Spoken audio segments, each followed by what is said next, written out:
เป็นเชือละกลุ่มละ5 ชามเพราะฉะนั้นเขาจะได้จับสลากเอาไว้นี่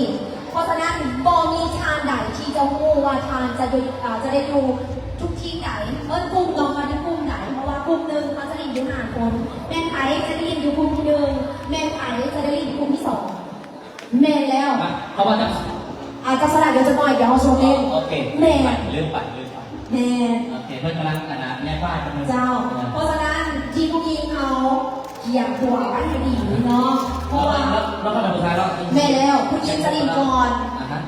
เกี่ยงไว้ให้ดีเด้อทานจะเป็นผู้ชี้เจ้าไหนเนาะหลังจากติดแล้วหาชาเขาจะมาจับสลากใหม่อีกแล้วหาชาเขาจะมาจับสลากใหม่บอกได้เลยว่าตื่นเต้นกับพี่น้องถูกต้องดื้อนี่ทีมงานของเรากำลังจัดสรรนอกการเกี่ยวพื้นที่ในการที่จะเกี่ยวการแข่งขันของพวกเราขณะนี้ก็มีการเตรียมโตกันของนักกีฬาที่จะเข้าลงแข่งนะอันนี้ฟังผู้หญิงเด้อที่ค้านขายแล้วน้ำมันน่ะ ปิดแล้ว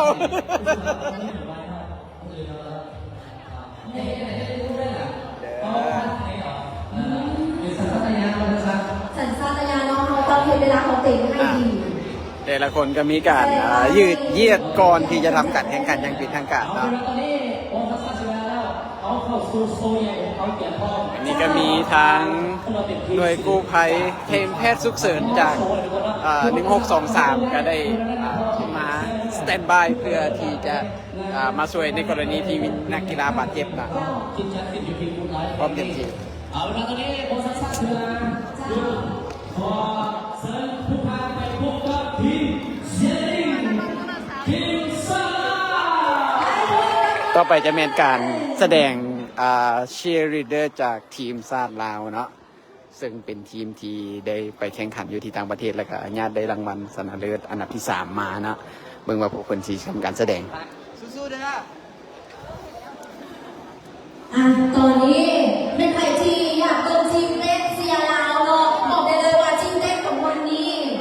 ทีมเต้นของวันนี้เนาะทีมเต้นของวันแมงมา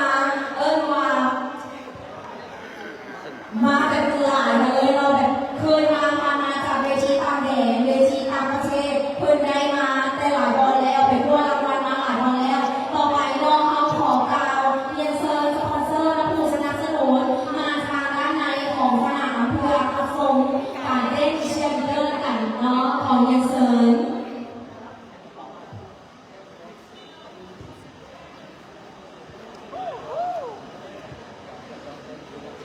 เข่งมา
บอกว่านี่เป็นโชว์ที่มันต้องการมาทำมาได้พอวันนี้ก็ได้จัดเก็บเวลาผู้ปิดแข่งคุณจะจัดวินัยเด็กแม่เด็กแต่ว่าพอเรื่องแต่ว่าด้วย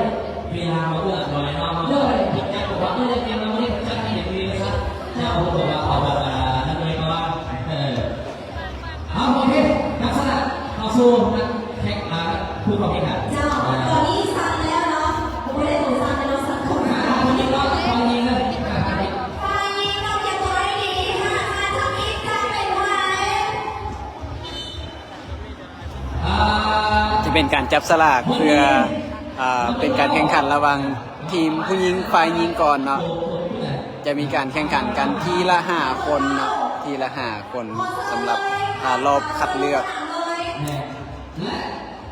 นับเบอร์10ปีกอล์ฟ คอนเสิร์ตเด้อ มาแล้วนะทีละ5 คนโดยจะทำการคัดเอาเฉพาะคนที่ชนะในแต่ละรอบเพื่อจะเข้ารอบของชนะเลิศในมืออื่นเนาะ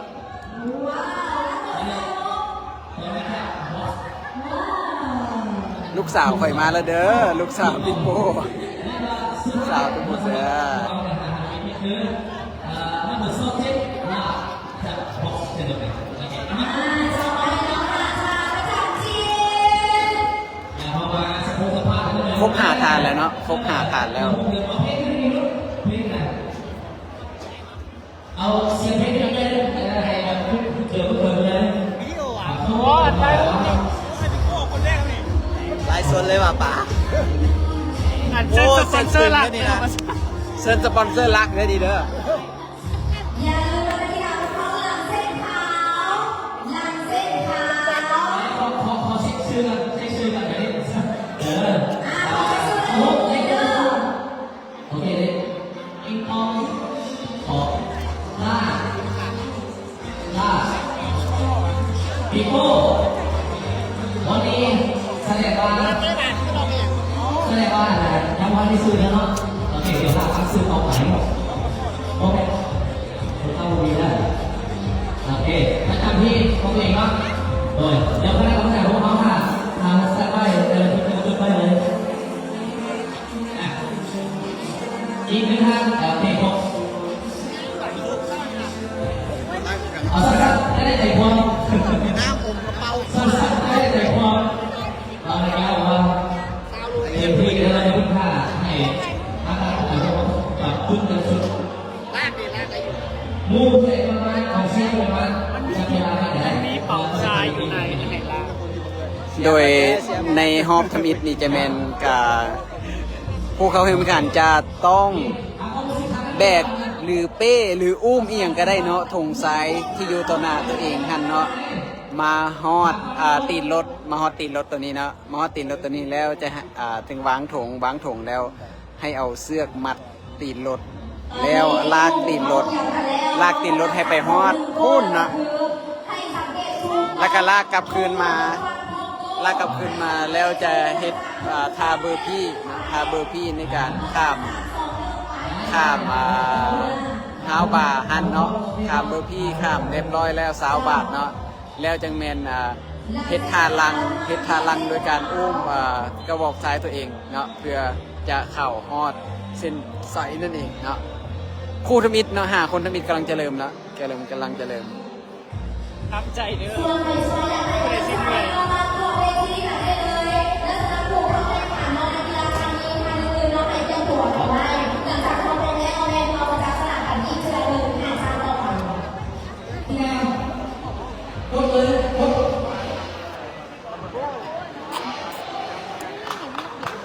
พร้อมแล้วนะเตรียมที่จะปล่อยตัวรอบทำอิฐของฝ่ายหญิง3 2 1 go ไปพี่พ่อ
แล้วพอดวิดแล้ว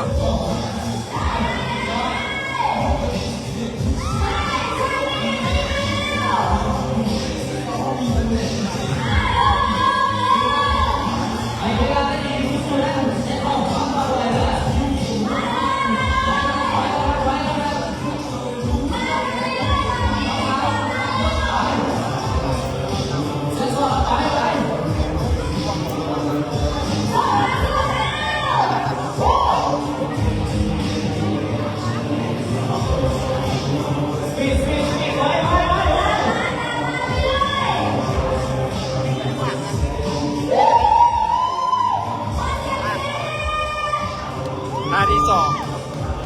ท่าที่สอง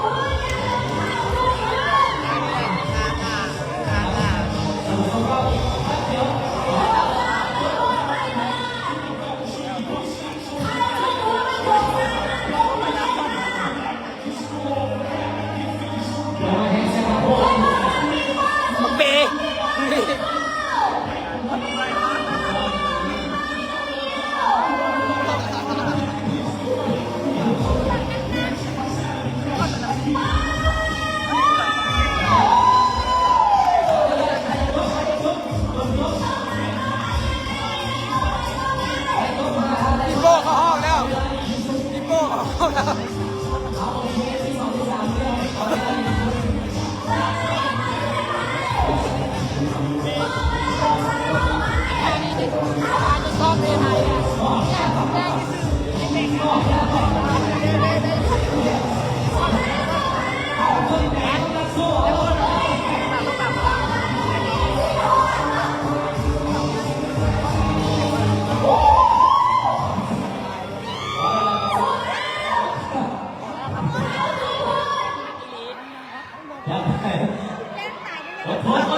บรรยากาศของคนเศร้าเส้นเด้อบรรยากาศของคนเศร้าเส้นใจ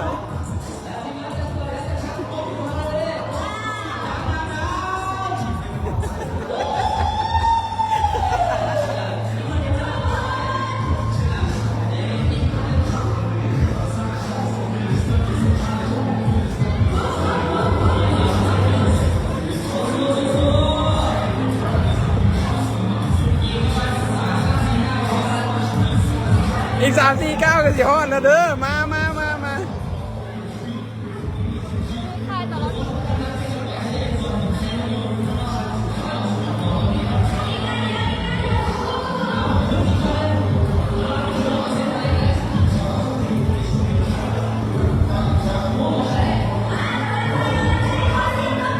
โอ้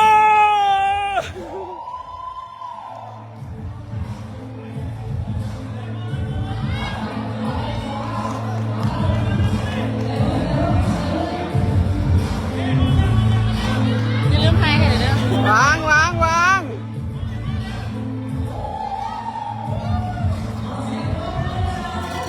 ู้ เดี๋ยวตอนนี้เส้นนี้เดี๋ยวประกาศก่อนหลังจากแข่งจบอย่าต้องสลับกันเลยอย่าไปเล่าเรา